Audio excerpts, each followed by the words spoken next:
Hi అండి, welcome to my channel Aruna CSN. బాగున్నారా? మేము బాగున్నామండి.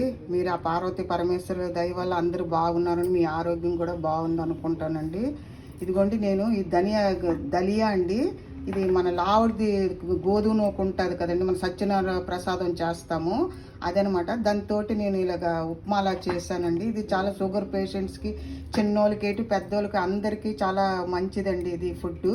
దీంట్లో నేను ఏటేటి వేసానంటే బఠానీ అండి, అంటే రాత్రి నానబెట్టాను. కొంచెం బఠానీ, బీన్స్, క్యారెట్ అండి, క్యారెట్, క్యాలీఫ్లవర్ అండి, బంగాళదుంప కూడా వేసుకోవచ్చండి. నేను ఉల్లిపాయ కూడాను, నేను ఈరోజు మేము తినం కాబట్టి ఉల్లిపాయ వేయలేదండి. క్యారెట్, బీన్స్, బఠానీ, క్యాలీఫ్లవర్ వేసానండి. నేను బంగాళదుంప కూడా వేసుకున్నా బాగుంటుందండి. దీని నూక నేను ముందు కొంచెం నెయ్యిలో వేపిస్తానండి. కొంచెము అది వేగినోరు వైట్ కలర్లో వచ్చేస్తుంది. లైట్గా వేపుకొని పెట్టుకోవాలండి. తర్వాత ఆయిల్, కొంచెం నెయ్యి వేసుకోవాలండి. పచ్చిమిరపకాయలు, జీలకర్ర, ఆవాలు, కరివేపాకు అండి, ఈ కాయగూరలు అన్నీను, పచ్చిశనగపప్పు, మినప్పప్పు అండి, ఇవన్నీ వేసి వేగిన తర్వాత ఈ కాయగూరలు కూడా వేసేయాలండి. వేసిన తర్వాత బాగా వేగిన తర్వాత టమాటా ఒకటండి, తర్వాత టమాటా ఇవంతా వేగిన తర్వాత కొంచెం జీడిపప్పు అండి, ఇవన్నీ వేసేస్తాం కదా. వేసిన తర్వాత కొంచెం ఇదండి పసుపు అండి, ఒక పావు స్పూన్ పసుపు అనమాట. కొంచెం కలర్ఫుల్గా ఉంటుంది కదా ఇలాగా, అందు గురించి కొంచెం ఇది కూడా చలికాలం పసుపు తింటే మంచిది కదా, అందుకండి.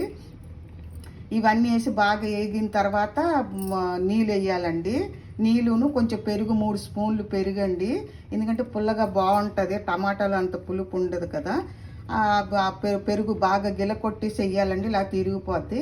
ఇది బాగా బాయిల్ అయిన తర్వాత టేస్ట్ తగ్గ ఉప్పు వేసుకోవాలండి. వేసిన తర్వాత ఈ నూకను దీంట్లో వేసేయాలి. ఇది ఒకటికి, ఇదిగోండి నేను ఇది గిన్నెతో తీసుకున్నానండి. మనం దేంతో తీసుకుంటామో దాంతో 2 నీళ్ళండి. ఇంకా లేదు పొడిగా తింటే 2 అండి, లేదంటే ఇంకా ముద్దగా తింటారు పెద్దవాళ్ళు ఎవరైనానంటే 1కి 2.5 అండి. కుక్కర్లో అయితే సాఫ్ట్గా ఉడికిపోతుంది. 2 సిటీలు పెడితే చాలండి, 2 విజిల్స్ వస్తే చాలు. ఇది బాగా ఇది అయిపోతుంది. మూకుడులో కూడా వండొచ్చండి, ఇదేం పెద్ద ఇది కాదు. అంటే కొంచెం లేట్ అవుతుంది ఎవరికి అర్జెంటుగా. ఇదైతే బాగా ఇది కూడా ఇలా పొంగినట్టు పులా వస్తుందండి ఇది ఉప్మా. అందు గురించండి ఇది చాలా మంచిది. పిల్లలకు అవ్వండి లేకపోతే పెద్దలకు అవ్వండి, షుగర్ పేషెంట్స్ పెరగనివ్వదు షుగర్ని.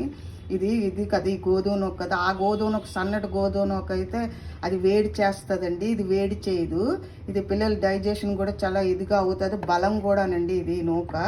అందు గురించేనండి ఇది ఇలాగ మేము వారంలో 1-2 సార్లు చేసుకుంటామండి. ఇది నైట్ టిఫిన్కి, ఇప్పుడు కార్తీక మాసము ఎప్పుడైనా ఉల్లిపాయ అది తిన్న వాళ్ళు ఇది చాలా మంచిదండి.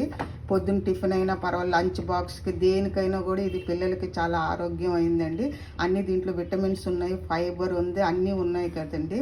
పిల్లలు తినడానికి కూడా టేస్టీగా తింటారు. సైడ్లోని ఏదైనా పచ్చడి కొత్తిమీర పచ్చడి లేదా కొబ్బరి పచ్చడి కూడా నంచుకొని తినొచ్చండి. ఈరోజు మేము ఉల్లిపాయ తినం కాబట్టి ఉల్లిపాయ వేయలేదు. ఇదండి, ఇది గోధుమ నూక ఉప్మా అనమాట. ఇది దలియా కూడా అంటారు. మన పాల్లో వేసుకొని చిన్నపిల్లలకి, సంవత్సరం పిల్లలకి ఈ గోధుమ నూకను ఉడకబెట్టి కూడా పెట్టొచ్చండి. చాలా బలం ఇది, తొందరగా ఇది డైజెషన్ కూడా అవుతుంది. Thank you so much. నేను దీని విధానం నేను మళ్ళీ ఎప్పుడైనా చేసినప్పుడు పెడతానండి. Thank you so much. నచ్చితే ఒక లైక్ చేయండి, షేర్ చేయండి, సబ్స్క్రైబ్ చేయండి, కామెంట్ పెట్టండి. Thank you so much.